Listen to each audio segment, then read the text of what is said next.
All right, it is 5:06 or '06 of whatever hour that you are on.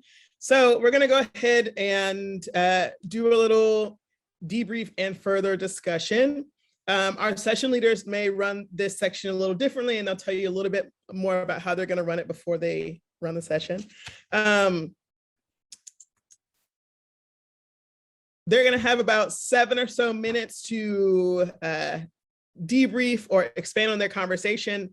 And we're really excited to have Kelly Kingman from Kingman Inc., who will be sharing on our screen and drawing as everyone speaks. We're going to start with really excited. We're going to start with the first session, which is on the Crown Act with Yua Vosper, Adoja, Asamoah, Amizoda, and I think that's it. I think it's the 3 of you. So your 7 minutes begins now. Please take it away. Okay, so I was helping to facilitate this discussion. So I will give a very short debrief, and then I will really ask people in the session, I'll invite them to share any takeaways they had. And so our first speaker, Ajoa Asamoah, really did a great job of providing an overview of the Crown Act, which is trying to, it's creating a law to address and outlaw race-based hair discrimination. And we learned that the way that it's doing that is actually amending the definition of race to include hair texture and protective styles. So I think for a lot of us, we had loosely heard about the Crown Act, but maybe we weren't really deeply knowledgeable about the specifics of it, and was impressed to learn that 10 states have passed the Crown Act. 4 states have kind of passed the Crown Act Plus.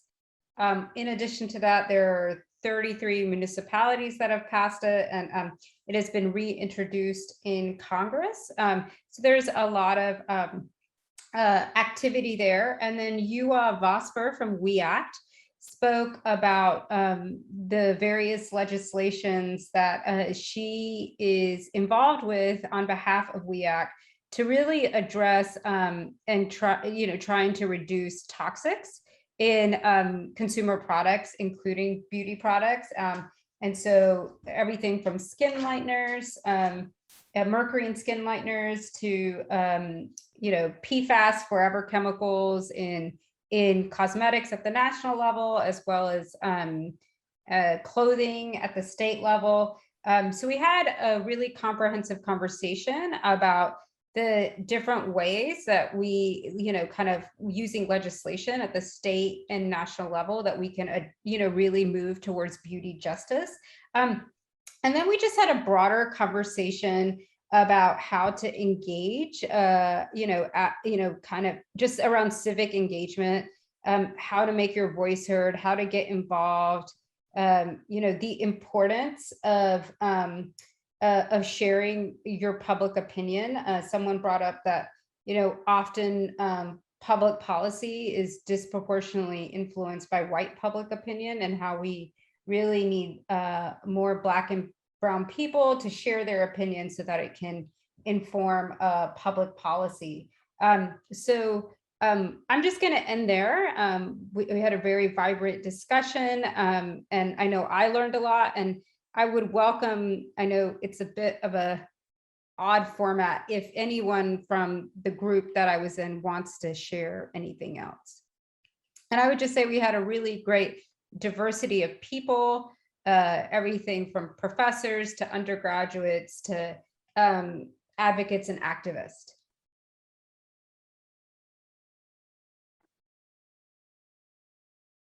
And if not, I will happily yield the rest of our time.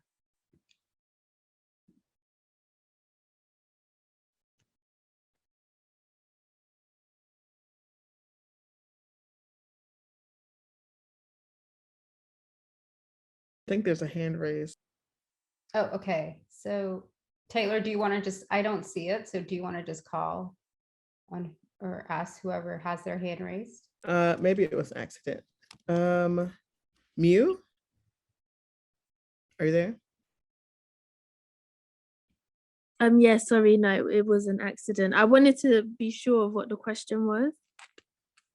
Well, I was mostly asking for people who were in our group, so group 1, if there's any impressions or anything you want to share about what you learned or what you walked away with from the conversations we had in our session.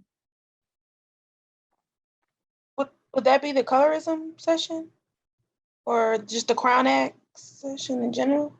It was the Crown Act session in general, yeah.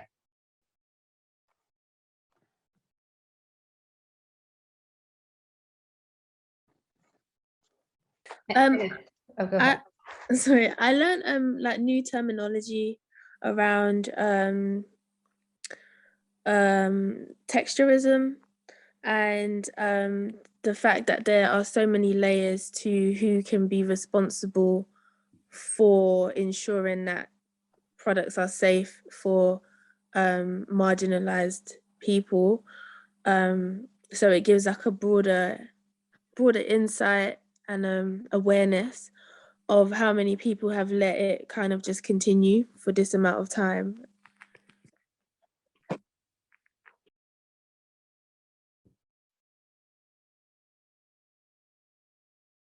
Thank you for that. Anyone else? Yes, I also learned about the public bill manual. Apparently we can look through it and that's how we can format how to write a bill, or that's how the speaker was mentioning it. And I found that really interesting, and anybody can go and try to read it. It's supposed to be publicized and it's available for anyone, and I like that.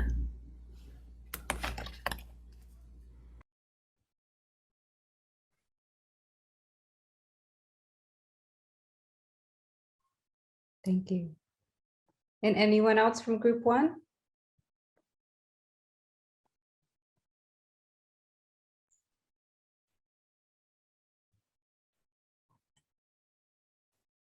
Okay, then I think if no one else, we can move on to session 2.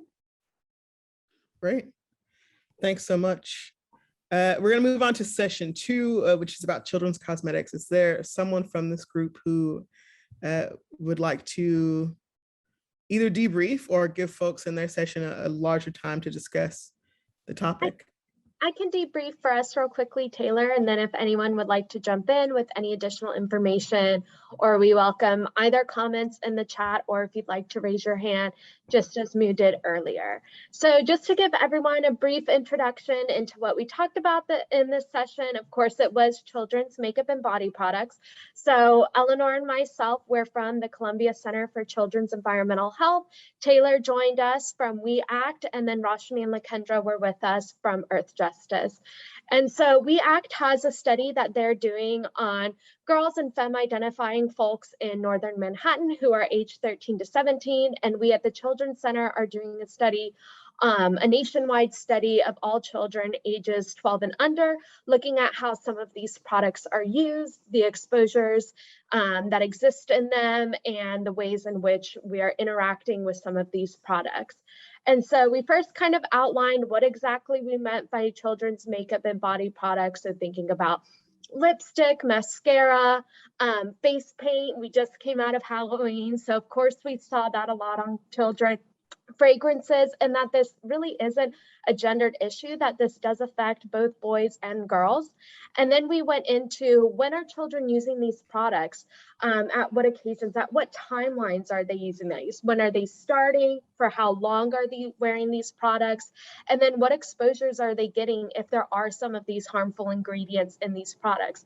And so Taylor and Eleanor in our group really kind of focused on what some of these toxic products are. So we can think that lead exists in some of these products, and lead, of course, disrupts brain development.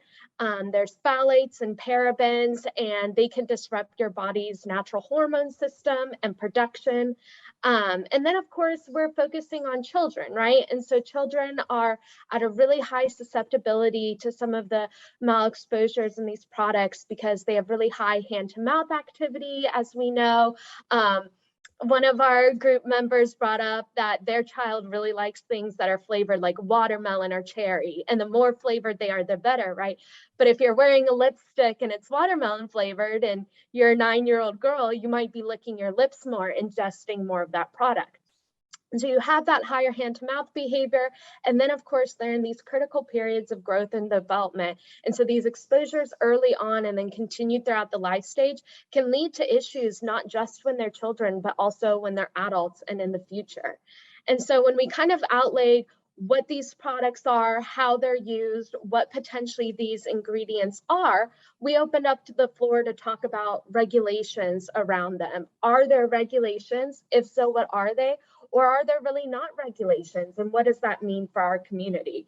And so Rashmi and Lakendra led this part on the regulation side, and they really focused on the fact that at the federal level, there's very, very few regulations around these products. A lot of it is done under the FDCA, the Federal Drug and Cosmetics Act, and then the Fair Package Labeling Act. And so the FDA has the authority over these products, but unfortunately, that authority does not go into banning some of these products, into doing recalls, into having required testing. And so a lot of these products are still on the shelves today. Now, you do have individual states here in New York, California, Minnesota that are leading the way on making these products safer.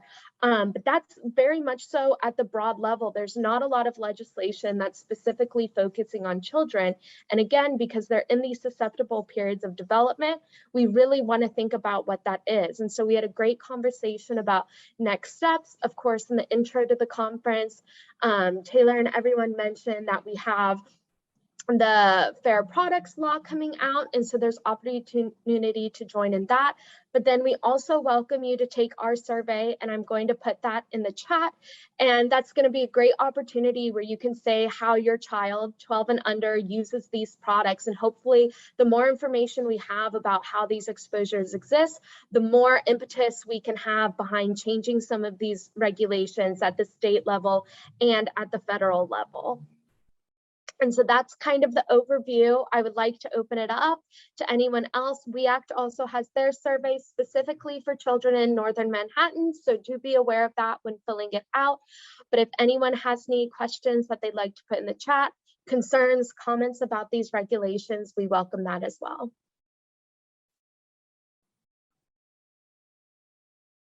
Great.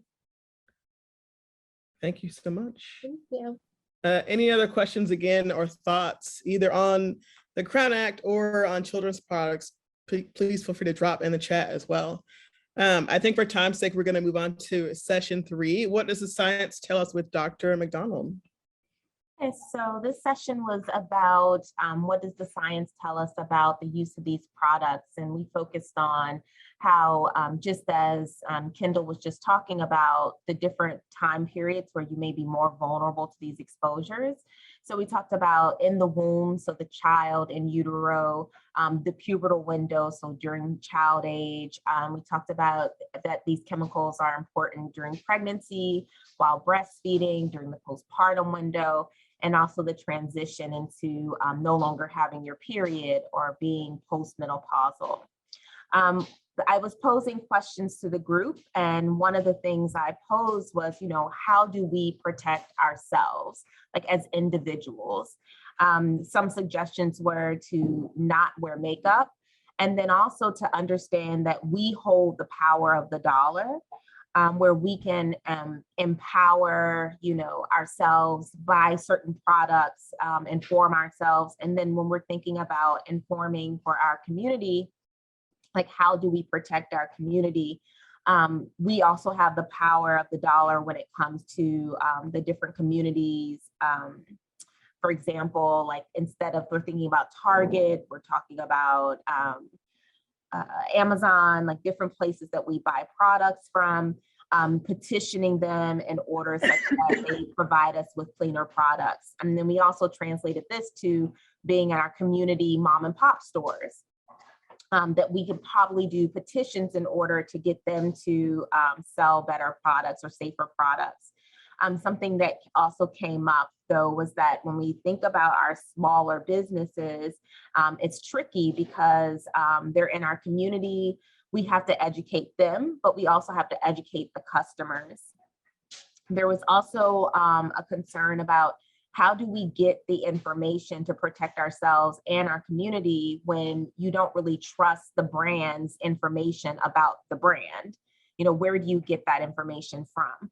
And so many had mentioned different apps like Think Dirty, EWG, as a way to get information from a third party and to know which products are safe or unsafe.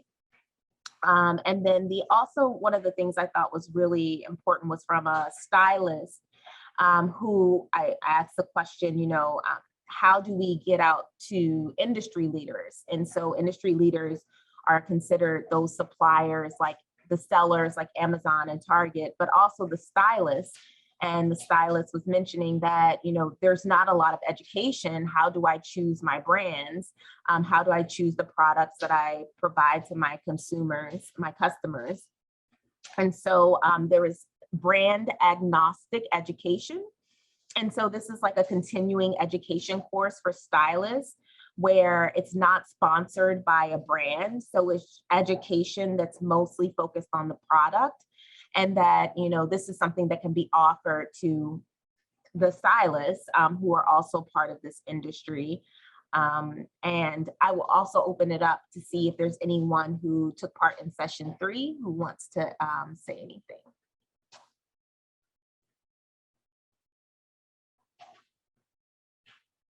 Yes, and Detox Me. So, and there was also one that I had not been familiar with, which is the INCI decoder that was mentioned as an app as well.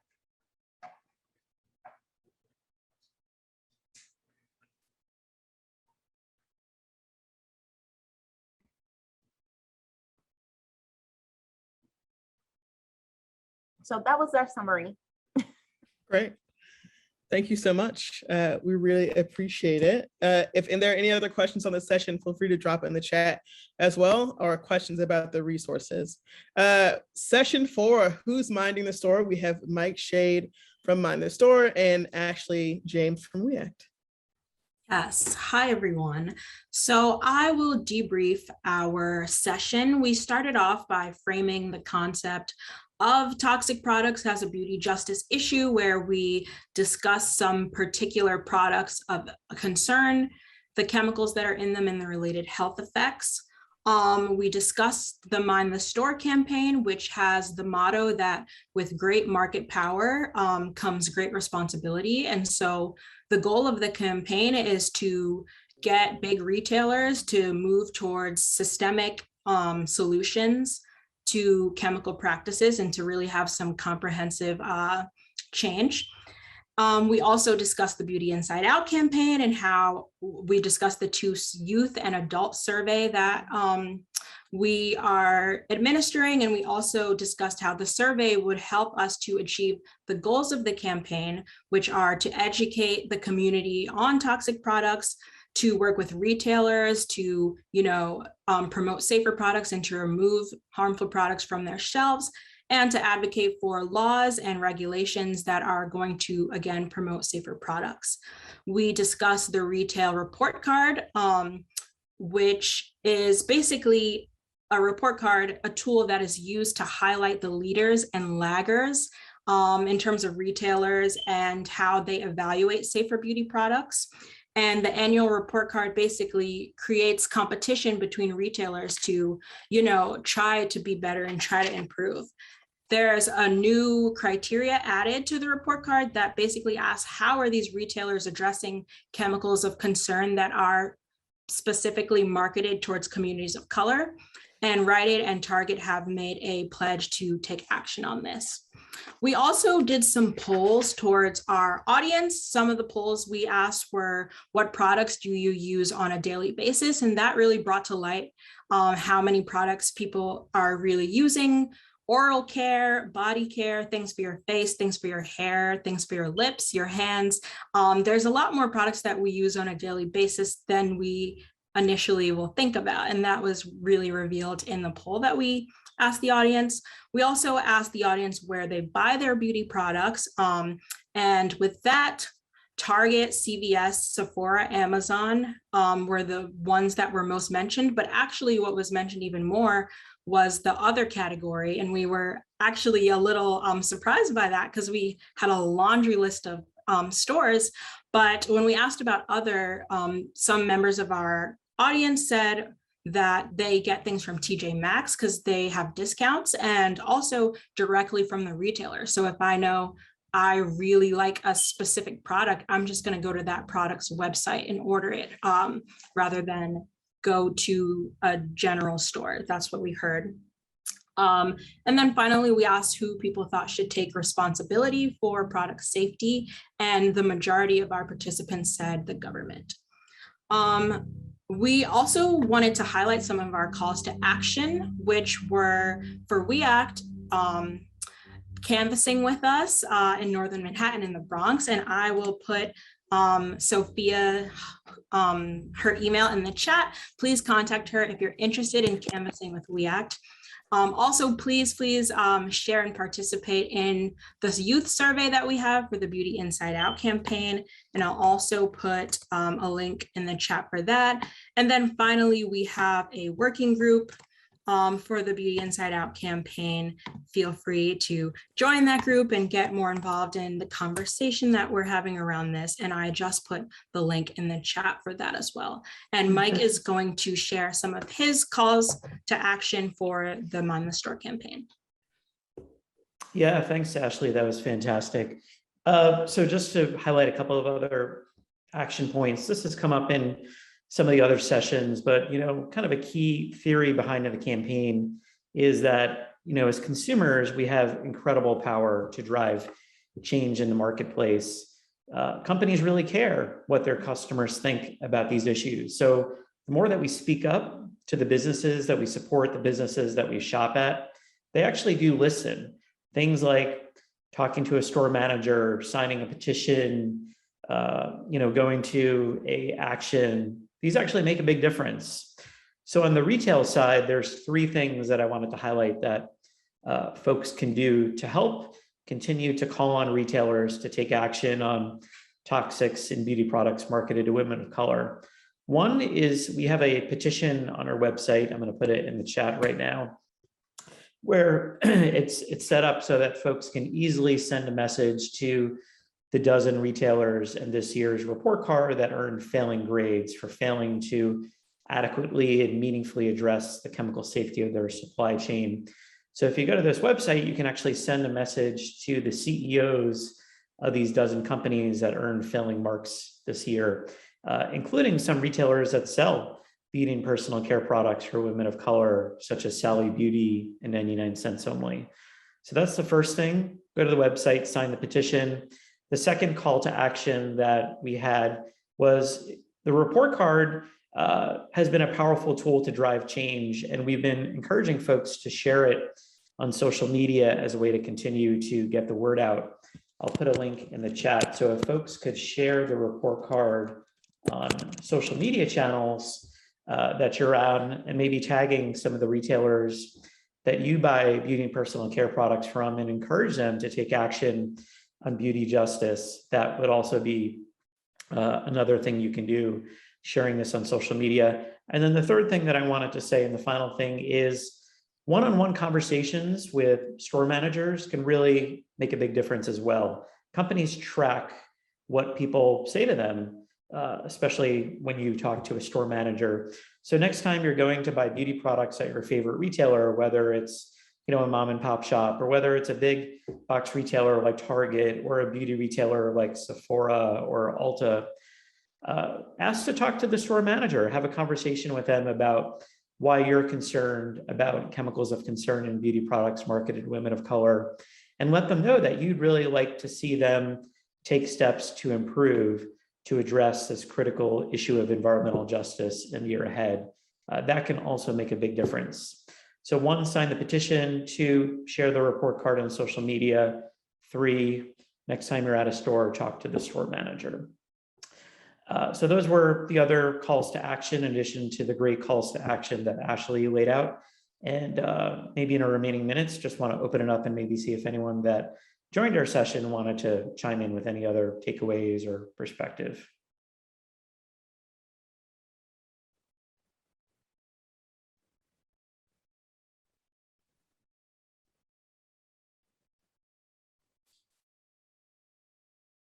Okay. Great. If there's any other thoughts, folks can pop those in the chat as well.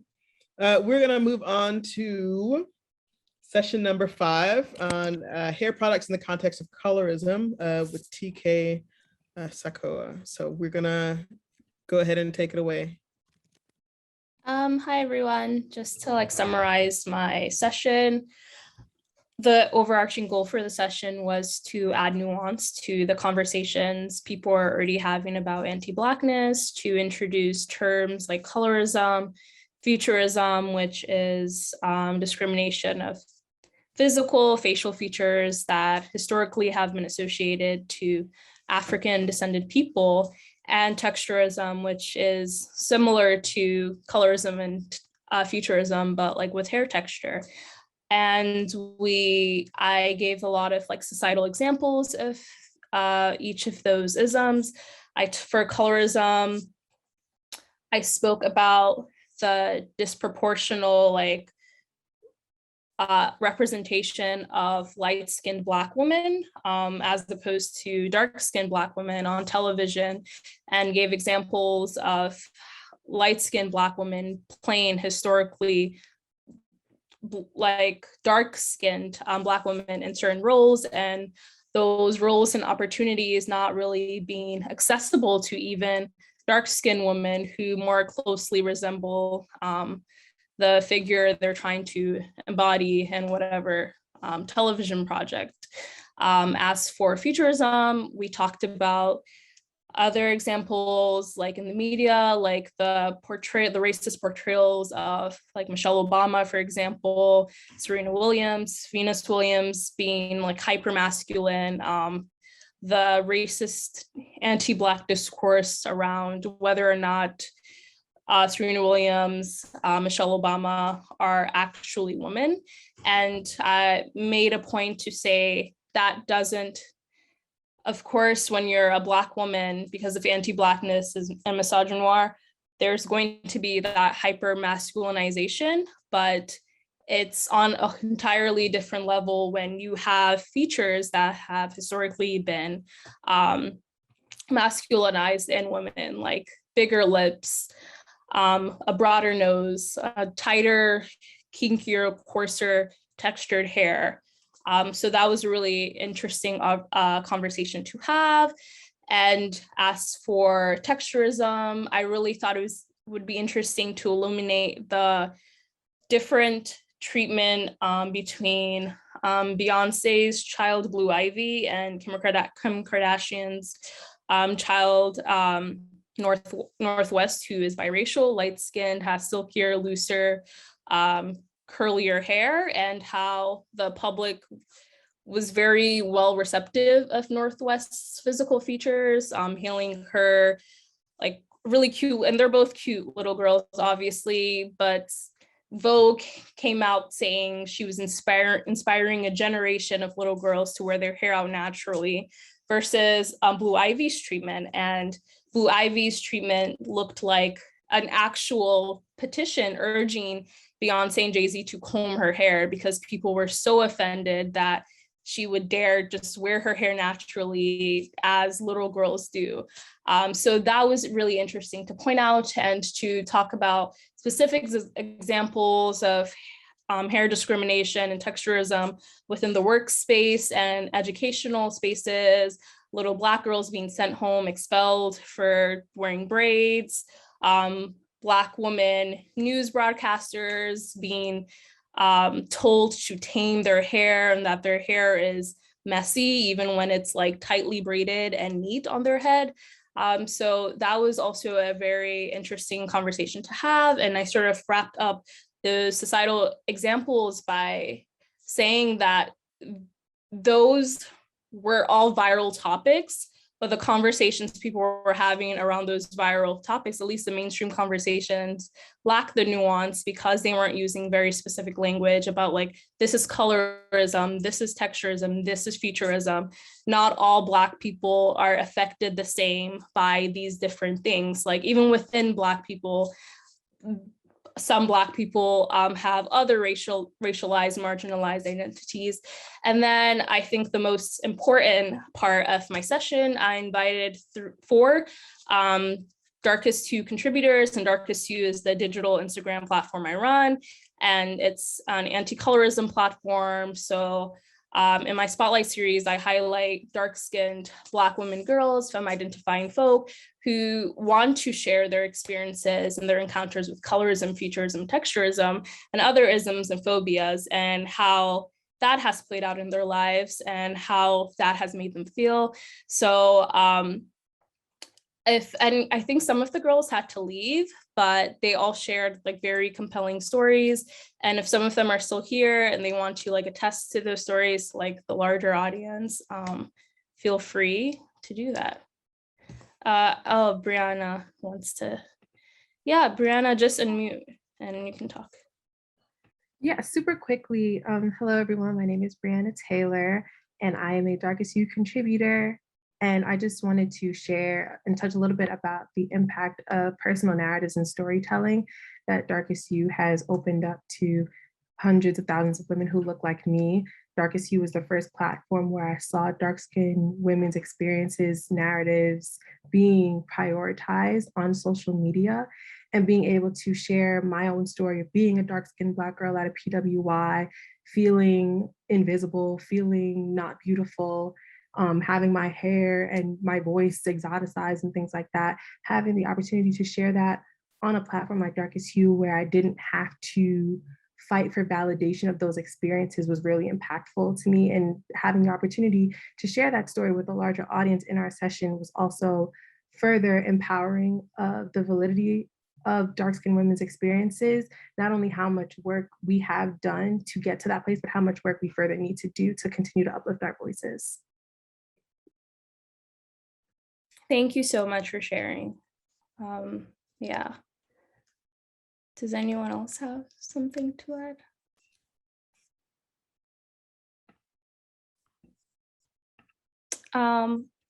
Well, Sadia, I think she left, but she wanted to bring up something during our session that she wanted me to like share with the larger group. She raised the question of she's wondering specifically about like how colorism affects like Black men, and something she hears often is like within Black people, light-skinned men are sort of like, I don't know if you could say feminized, but like feminine characteristics as society typically thinks of like feminine are sort of associated with light-skinned men sometimes compared to like dark-skinned men. So they're called like soft, like whatever, or like pretty boys, or just like, no. And I think that's really interesting because I know a lot of like dark-skinned Black men take part in those jokes because they're like frivolous and they don't really seem like harmful. But I think those jokes wouldn't exist without the assumption that like dark-skinned people are like unnaturally aggressive or like hyper masculine or hard instead of soft, or don't have the range of human emotions other complected people have. So I think that's a really interesting observation, definitely. And she also wanted to, Mew, do you want to say something? Yeah, it was just about the sentencing of darker skinned people, so men and women, just kind of put into perspective how colorism plays out in real life, and bringing the storytelling and having free people speak on their experience really honed in on that and like humanize the entire experience. Because a lot of people feel like colorism is more so just in the media. They don't see how it plays out in real life. So I thought that was really helpful. I think so too. Thank you for bringing that up. Yeah, we looked at this study. I think it was done at Villanova University, and it was a study of about 12,000 Black women who were incarcerated, and it found that light-skinned Black women who were incarcerated got shorter sentencing times. So that's what Mia was referring to. Sean? Yeah, I just want to say I really enjoyed this session because it can be difficult to find spaces where you can have this conversation since it is such a taboo topic. So I was appreciative that you talked about, well, first that you brought on people to discuss, life testimonials, but then again, that you also discussed the statistical findings of differences in prison sentences and things like that. So I thought it was an amazing session. It hit like all angles, and I was really glad to be there. Oh, thank you so much. I was glad to have you there. I think we really covered a lot of ground during the session. And I think starting off with those like more so like pop cultural references to like how colorism, featureism, texturism looks like, and then allowing like just normal, like everyday dark-skinned Black women and girls who don't have like all the access like celebrities have, like to share their stories. I think that's important because then you can identify when colorism is happening to like a cousin, a sister, like a loved one, a friend, or even a stranger. Because sometimes I think when colorism is happening to like wealth and fame doesn't really insulate colorism from happening to people. So like when Serena Williams or Michelle Obama is experiencing colorism, that example might not be as accessible as like someone who's just like in the Zoom chat talking about their experience with colorism. Rhonda, did you want to add something? Yes, thank you very much. I really wanted to say that I found your session to be so well researched, and hearing voices from the field, one of whom was from my daughter, was really helpful as a mom to help me to understand what young people are going through, and as an educator to be a lot more in tune with what my scholars may be enduring and maybe going through, and how I can further help them to recognize, things like colorism and featureism, and really help to build their self-esteem. So thank you very much, TK, for an amazing session. Oh, thank you so much. Thank you for participating. I really appreciate it.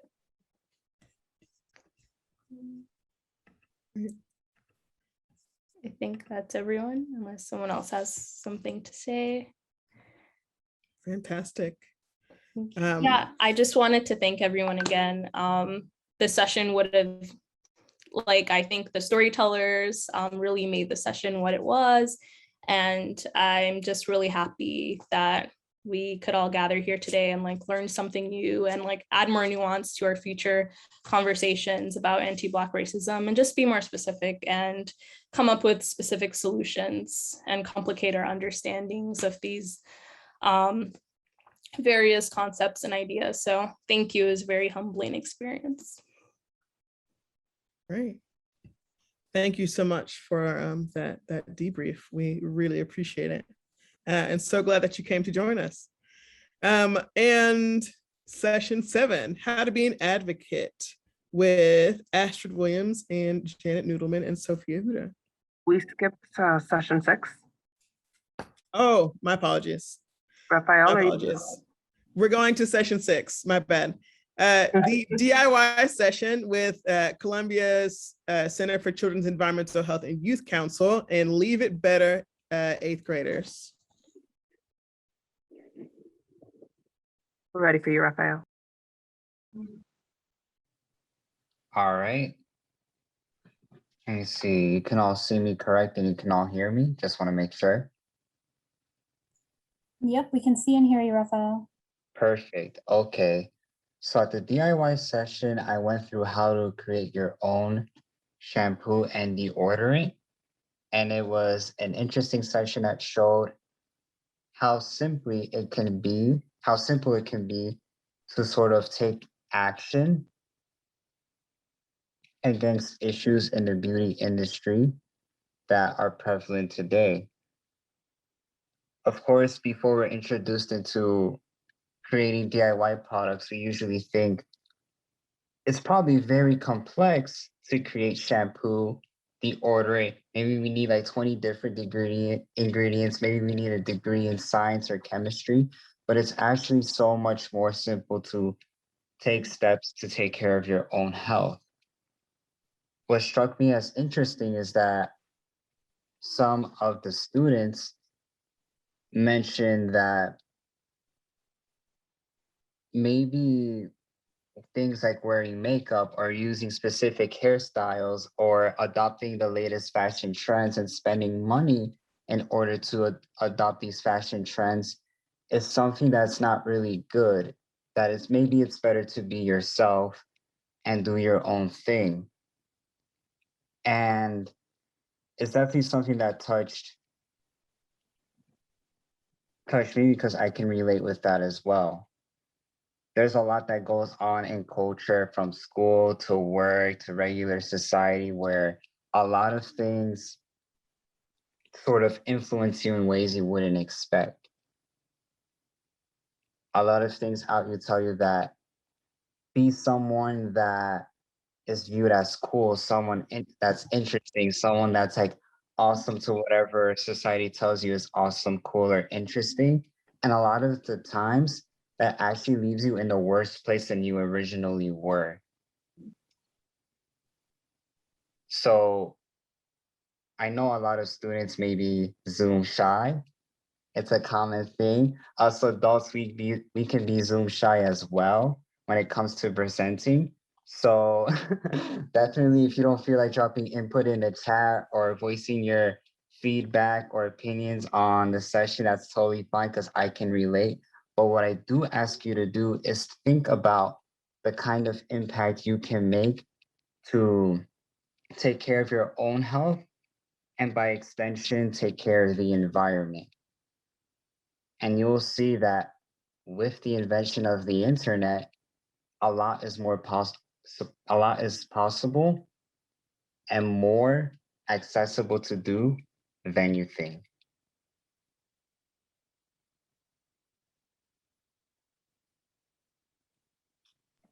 Thank you so much, Raphael. And sitting in that session was great. I don't know if any of the Leave It Better students are still here. If you are, I'd love to hear you. I know some of them had to run, but they really brought a different dimension. We were talking about how to identify safer products, how we use products every day in our home, and how making your own products sort of gives you power over what is in them, but also over, the system of, like Raphael was saying, where advertisers are constantly sending these messages about what's beautiful, what should I get, what should I buy, and I think that this was about having ownership of, what you're putting on your body. And so I think that this was great. I shared a link on the chat. This is a book that was put together with recipes from the Youth Council and the Leave It Better 8th grade students.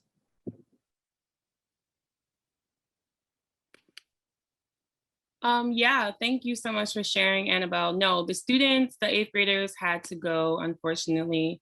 But I really did enjoy seeing them do the DIY. So thank you so much for having us a part of that. Just a little bit about Leave It Better. We primarily work with a lot of Black and Latino students around the West Bronx and Northern Manhattan. And one of the things that we came to realize is that New York City schools in particular are, a lot of them are geared towards standardized tests. And a lot of the standardized tests are used as sort of like a racist weapon towards Black and Latino students. And we understood that there was a need for students to sort of have that mental health and self-care aspect in the classroom. So this is why we are doing the work. And how that sort of tied in with the DIYs that the students were doing is just sort of letting the students know that knowing what's in our body care products and knowing the ingredients is a form of self-care, and just making sure that they have that platform was really, really important to us. So we got to make our DIY bath fizzies, and I think that was a really good thing with you, Raphael, showing the students with your homemade deodorant and shampoo, because then they're able to see an adult or someone as a peer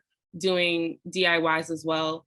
And it definitely forms a different perspective, because a lot of the times the narrative is youth aren't, their biospheric values aren't necessarily intact too much, or they're still learning about how to really care for the environment. So I think definitely having Raphael do the demonstrations and us doing that in class was a big part, and it's definitely a huge thing for the 8th graders. So thank you, Annabelle and Raphael, for having us a part of that. Oh, it's a pleasure. And Raphael, if you want to add a little bit, I know you talked during the session about cost savings and sort of empowering from that aspect, when you're not just knowing what's going into your products, but also thinking about, how much cheaper it is to make your own products. Do you want to elaborate a little bit on that? Sure.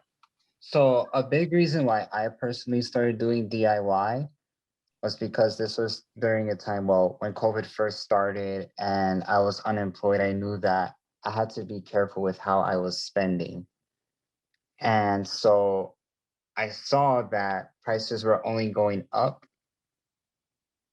and that drove me to look for alternative ways to continue taking care of myself without honestly breaking the bank. When I went to CVS and I saw that deodorant that was more naturally made with less chemical and industrial ingredients was $11.99 plus tax for a little 4-ounce stick of deodorant, I just said to myself, is this the price I need to pay in order to actually take care of myself? And that's not including shampoos, lotions, oils, just deodorant. And I quickly found out, no, that's not the price you have to pay. You can make your own products that are safer, easier, and a lot simpler to make. For example, some of the ingredients I have that I bought in February of last year during COVID, they're still with me and they're only like halfway done almost. So I know they got a year or two to go.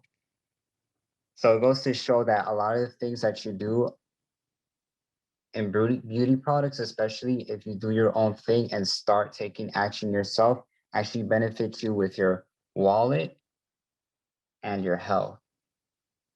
So no going back now. Thanks so much for sharing, Raphael. Fantastic.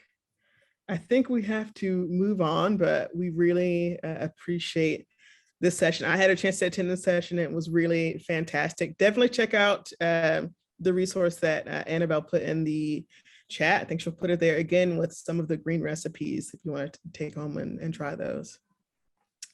All right, and now our last session on how to be an advocate with Astrid Williams, Janet Noodleman, and Sophia Huda.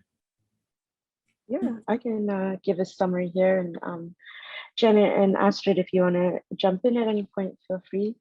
So we started the session with Dr. Astrid Williams from Black Women for Wellness, and she talked about how beauty products marketed towards women of color contain some of the most toxic chemicals in the beauty industry. And this is demonstrated by the fact that Black women have a 31% higher mortality rate for breast cancer.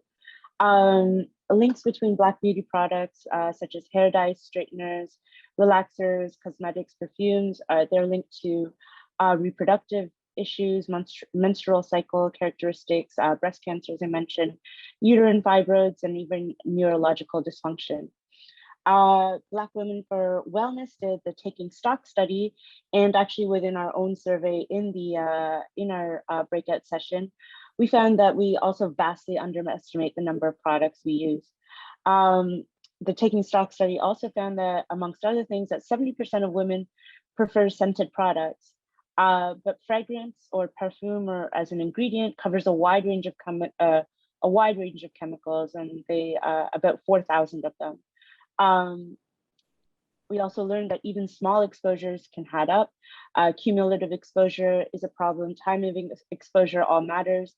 And these can affect you at any stage of, well, at different stages of your life, and basically almost all stages of your life. We moved on to Janet Noodleman from the Breast Cancer Prevention Partners. Told us that 1938 was the last time that the US passed a cosmetics law. So we're almost up to 100 years since then. Just by using 12 products, you're exposed to almost 126 chemicals, but from our little survey in the session, we are using far more than 12 products. The beauty industry uses 10,000 industrial chemicals for personal care products and 3,000 to formulate the flavors in our personal care products. But only 11 chemicals are banned by the US. Companies can use chemicals that are carcinogenic or can cause other kinds of chronic diseases, which are banned by the EU, like lead, but that is still used in the US, and lead is used in products like lipstick. BCPP tested some personal care beauty products as well as cleaning products, so things you're regularly exposed to. And amongst the top 10 most toxic products was Just For Me shampoo, a shampoo marketed specifically to children in a hair relaxer kit. Also, I was surprised to find the J.Lo Glow perfume was one of the most toxic, and the Marc Jacobs Daisy perfume, which is also marketed towards young girls, but is a luxury product. So it doesn't mean that you're necessarily getting a safer product just because you're spending more money. And one of the cleaners they found was the Kaboom Tub and Tile Cleaner, which is actually a fairly popular one that's used a lot. So Janet talked about the Federal Safer Beauty Bill package, which is a package of 4 different bills that will, amongst other things, ban mercury, skin lighteners, formaldehyde, toxic hair dye chemicals, harmful preservative chemicals. Will call for more supply chain transparency. So we'll require full disclosure of the ingredients and products, and offer full disclaimers to consumers. And finally, Astrid finished up to talk about the global J&J campaign, which BCPP, Black Women for Wellness, and also NIEHS also contributed to. Is asking to stop the sale of J&J talc-based body products, mostly the body powder, due to their talc, asbestos, and cancer concerns. Even though J&J is supposed to have stopped selling these, they can still be found even here, or here being Harlem for us, because We Act actually went around to local Harlem stores and still found J&J baby powder with talc in it. So we finished off with what can be done. So you can detox your beauty and personal care products using apps such as Clearia, Think Dirty, EWG's Healthy Living app to help you become a more informed and smart shopper. As well, for the Safer Beauty Bills package, We Act is looking for testimonials from people, and I'll drop more details about that in the chat. And so I don't know, Janet or Astrid, if you want to add anything to that summary. Yes, I was going to say you're so thorough. You did an excellent job in recapping. I think, yes, you went over a great overview of what we, presented in our presentation. I would say just to, be mindful of the products that we're using and knowing that, we're buying a lot, it's a $7.5 billion industry in terms of cosmetics. And so just because it's on the shelf does not mean that it's safe. And so you have to be cognizant of it. And, the apps that you just shared, that we shared in the presentation, are great ways, are resources that we can use to be able to determine what the ingredients are in there. And then the regulation of it, as mentioned, it's not widely regulated. And I think Janet can add more, in regards to that. Yeah, I also just want to chime in and say, Sophia, that was a really remarkable summary of the highlights of what we said. Thank you for your active listening. That was great. So we didn't get to the very last slide. The topic of the workshop was how to be an advocate, and unfortunately we didn't get to the Q&A. I feel so badly about that. Or my last slide, which talked about the way that people can get engaged in advocacy on these issues. One of the reasons why the federal cosmetic safety law that exists has now been amended since 1938, over 80 years ago, is because the cosmetic industry is such a powerful lobby against changes to that federal law. They want to continue to self-regulate themselves to the expense of our safety, particularly the safety of women of color. So what I wanted to just leave you with is there's lots of ways to change that scenario by lobbying at the local level. We've seen both New York City and San Francisco enact cosmetic safety protections at the local level. At the state level, Clean and Healthy New York is a really excellent way to get engaged in cosmetic safety protections at the state level here in New York. And of course with We Act, because they do such a fabulous job at the state and the federal level. And one thing I wanted to mention is there are similar state toxics coalitions across the country. And 4 cosmetic safety laws enacted in California and Maryland were brought to the federal level as a part of our Safer Beauty bill package. So enacting state laws creates the momentum for federal reform. So I want to encourage everyone to get involved at the state level as well. And then of course there's federal advocacy. You can conduct a district visit with your member of Congress in their district office. You can email or write them or call them in their DC offices. And then lastly, globally, like we're all a part of a global community. And what Astrid was saying about our Johnson & Johnson campaign, which we're working on with Black Women for Wellness and We Act for Environmental Justice, shows that a company can can voluntarily stop selling a product in the United States and Canada, but that doesn't mean it stops entering our borders because we're a part of a global community. And 200 nonprofit organizations representing 51 countries signed a petition to Johnson & Johnson saying they wanted them to stop selling their toxic talc globally. And Johnson & Johnson still hasn't responded. So this is another campaign where we really welcome your participation. So that said, Taylor, do we have like a minute to see if anyone in the breakout session had any further comments or we do advocacy? Great. Yeah. So if y'all have any either comments or other opportunities to be engaged, we'd love to hear them and have you share them.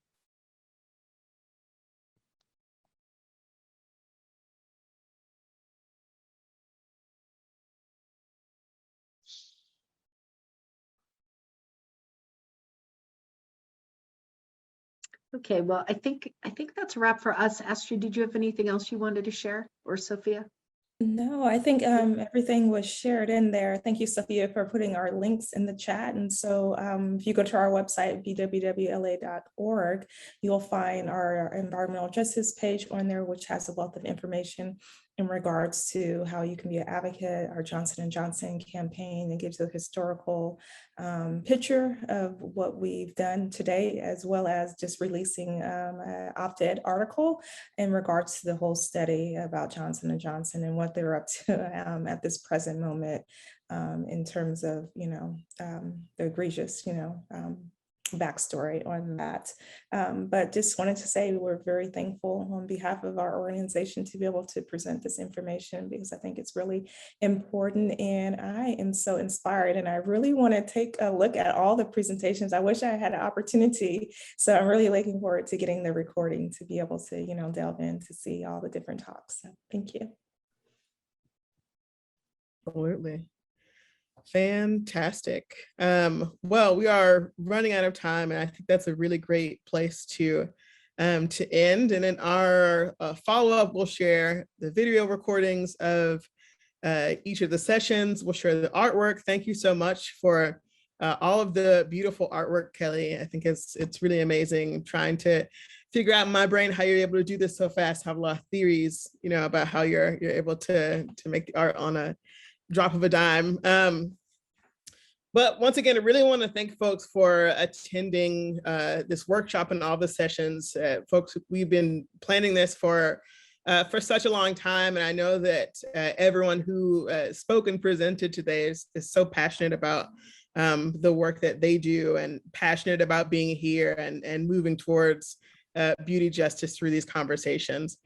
So we're going to follow up with video recordings. We're going to follow up with the graphics here, and we'll also follow up with information from our speakers. If you want to reach out to them, if you want to know more about the campaigns and the work, not only that WEACT is doing, but that other folks on this call are also doing, we'll have the opportunity to do that. And I want to give a special thank you to folks who have been involved in the planning for this work, who've given their time to make sure that these sessions were informative and set up to the best of their ability. And want to also give a very special thank you to Carolina. She's been working very hard on the logistics for this, and you know, behind the scenes and in front of the scenes and all of that good stuff. So definitely want to acknowledge her hard work there. And I think that's all we have for you. We're looking forward to connecting. Thank you so much for giving us your time here today. And we're going to follow up within the next month. We're going to follow up for sure with some in-depth information, but we'll definitely follow up with recordings and graphics and all of those things sooner, so that you all can connect and share what you learned here. And I don't know if anyone else has anything else they wanted to share, but I think we should be all good. And thank you all for joining us here today. Thank you so much, everyone. Thank you. Thank you all. The presentation was amazing. Have a good one.